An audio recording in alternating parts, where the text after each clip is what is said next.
Bienvenidos a una nueva cápsula de asesorías de Historia de México de la Brigada de Apoyo Educativo del Instituto de la Juventud de la Ciudad de México. En esta ocasión continuaremos con el tema Mesoamérica y sus áreas culturales. En la cápsula pasada revisamos la metodología empleada para el estudio del surgimiento y desarrollo evolutivo de las poblaciones mesoamericanas, además de abordar algunos indicios sobre el surgimiento de las comunidades y su desarrollo en el tiempo. En esta ocasión conoceremos las culturas más sobresalientes en la historia del México antiguo. Como se indicó en la cápsula pasada, el desarrollo de elementos como la agricultura, la cerámica y el sedentarismo produjeron rápidos fenómenos de concentración poblacional en varias áreas geográficas de Mesoamérica, haciendo que a partir del 2500 a.C.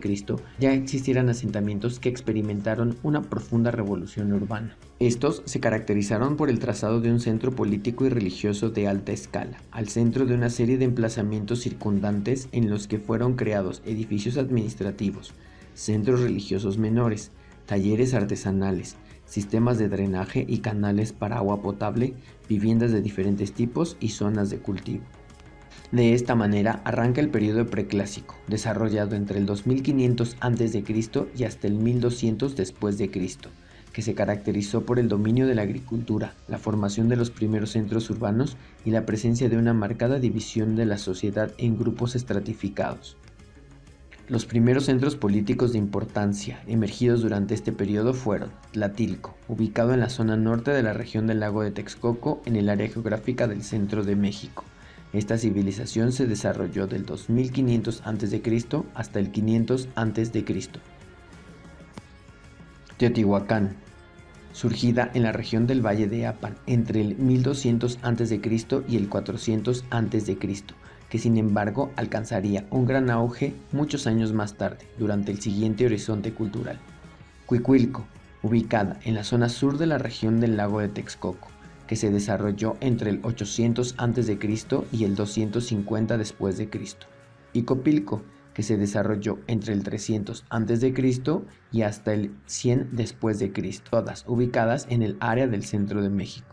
De igual forma, otros centros se formaron en el área maya como Caminalhuyú, que emergió a partir del 1200 a.C., y Nacbé, a partir del 1000 a.C., ambos en Guatemala, o bien algunos otros centros en la región oaxaqueña como las ciudades zapotecas de San Juan Mogote, que emergió en el 500 a.C., y Monte Albán en el 1500 a.C. Sin embargo, la primera civilización de gran relevancia por unir todos los elementos culturales mesoamericanos típicos fueron los olmecas, razón por la cual ha sido considerada como la cultura madre. Los olmecas fueron un conjunto de pueblos que surgieron en el área del Golfo, entre los actuales Veracruz y Tabasco, entre el 1150 a.C. y el 400 a.C. Los olmecas se caracterizaron, entre otras cosas, por la elaboración de grandes esculturas monumentales llamadas cabezas olmecas. Sus principales ciudades fueron San Lorenzo, Tres Zapotes, La Venta y Los Arbolitos.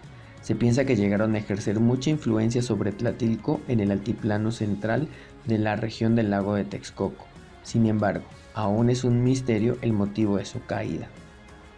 Algunos años más tarde, en el 200 después de Cristo, arrancó un nuevo horizonte cultural en Mesoamérica denominado el Horizonte Clásico, caracterizado por el surgimiento de grandes centros urbanos que fungieron como centros políticos, comerciales y religiosos simultáneamente de escalas monumentales, por un importante crecimiento demográfico, así como por la consolidación de extensas rutas comerciales tendidas sobre toda el área cultural.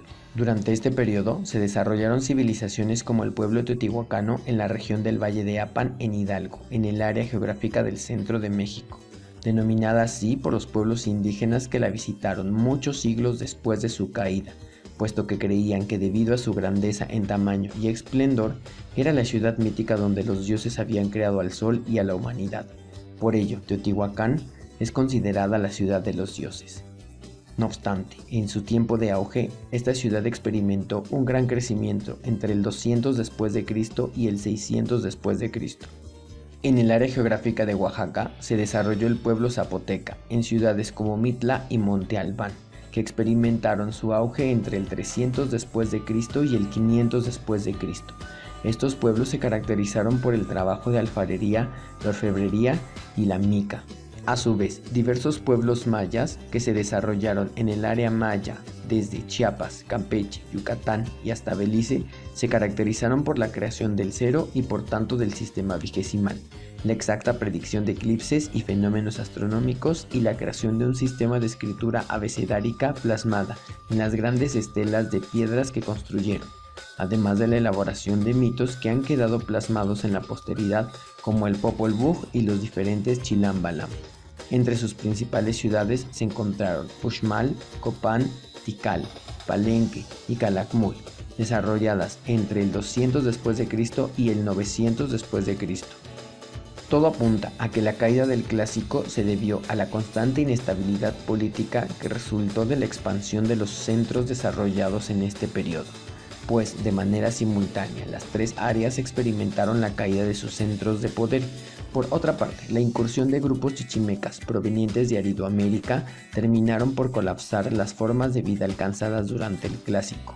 Además, la llegada de los grupos norteños alteraron de manera significativa las formas de vida en Mesoamérica. De esta forma, el último horizonte en desarrollarse fue el posclásico, entre el 900 después de Cristo y hasta el momento de la conquista. Este se caracterizó por el surgimiento de múltiples centros de menor poderío y extensión en comparación con los grandes centros de poder del horizonte clásico, pero con altos niveles de militarización, debido a la lucha por el control de tierras y recursos estratégicos. Por otra parte, durante este horizonte, los elementos culturales mesoamericanos sufrieron importantes adaptaciones debido a la incorporación de algunos elementos culturales típicos de los grupos chichimecas recién llegados, creando una cultura híbrida denominada la cultura tolteca chichimeca. En el área maya se desarrolló la cultura Itzai en Chichén Itzá, de la cual aún se discute si su auge se debió a la llegada de población proveniente de Tula en el área del centro de México o si por el contrario Chichén influyó sobre la creación de Tula. Esta se desarrolló entre el 800 después de Cristo hasta el 1100 después de Cristo. Entre sus principales características se encontraron el culto a Kukulcán, que es una representación maya de la divinidad Quetzalcóatl, así como el uso de Chacmol, repositorios oracionados durante los sacrificios humanos realizados por los sacerdotes del estado. Por otra parte, en el área de Oaxaca emergió la cultura mixteca, que se desarrolló a partir del 900 después de Cristo y hasta la conquista, ocupando ciudades como Mitla y Saachila. En el área del Golfo, en el actual Veracruz, se desarrolló la cultura totonaca, en ciudades como Zempoala, Papantla y Tajín, entre el 300 después de Cristo y el 800 después de Cristo. Uno de los elementos más característicos de esta cultura fue la elaboración de esculturas de caritas sonrientes, así como la creación de la pirámide de los nichos en el Tajín, consagrada al dios del trueno. A su vez, en el área geográfica del centro de México, en Hidalgo, se desarrolló la cultura tolteca, con sede en Tula Xicocotitlán, entre el 700 después de Cristo y el 900 después de Cristo, ejerciendo una fuerte influencia sobre la zona del altiplano central, así como en el sur de Mesoamérica, especialmente sobre Honduras, Nicaragua y El Salvador. Uno de los elementos más característicos de esta cultura es el Palacio de Tlahuizcalpantecutli, donde se encuentran ubicadas las columnas conocidas como los Atlantes de Tula. 300 años después emergerían las dos últimas grandes culturas indígenas de la antigüedad, los mexicas y los tarascos. Pero si quieres saber más, no te pierdas nuestra cuarta entrega sobre el tema, la próxima semana, donde revisaremos el surgimiento y extensión de ambos pueblos durante el posclásico tardío. También te recomendamos leer los 4 volúmenes de la obra Historia Antigua de México, coordinada por Linda Manzanilla y Leonardo López Luján de Editorial UNAM. Hasta la próxima.